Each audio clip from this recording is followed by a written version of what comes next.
स्थित शुक्ला बिल्डिंग पहुंची कोलकाता पुलिस चौकी पुलिस के साथ वांछित के आवास व दुकान पर नोटिस चस्पा किया।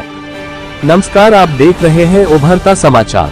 गोपीगंज कोयरोना थाना क्षेत्र के बेरवा पहाड़पुर निवासी राजेश पांडे जो किराए पर कमरा लेकर रहते हैं, सोमवार हावड़ा कोलकाता से पहुंची पुलिस गोपीगंज चौकी पुलिस के साथ शुक्ला बिल्डिंग में पहुंचकर उनके कमरे के सामने चस्पाकर 82 की कार्रवाई की।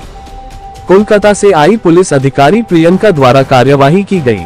बताया जाता है कि बेरवा पहाड़पुर निवासी राजेश पांडे की पत्नी उनके खिलाफ 9 वर्ष पूर्व धारा 307 व लूटपाट के तहत मुकदमा दर्ज कराया था। लंबे समय से वांछित चल रहे राजेश के खिलाफ न्यायालय से 82 की कार्रवाई के लिए आदेश जारी किया गया था, जिसके तहत कोलकाता हावड़ा की पुलिस सोमवार को गोपीगंज पहुंची। चौकी प्रभारी मनोज राय, अतुल जायसवाल, अरविंद कुमार व कोलकाता से आए पुलिस अधिकारी प्रियंका व अन्य पुलिस कर्मियों के साथ पहुंचकर उसके घर के सामने नोटिस चस्पा किया। पुलिस ने उसके चाय की दुकान पर भी नोटिस चस्पा की। इस दौरान काफी संख्या में लोग मौजूद रहे।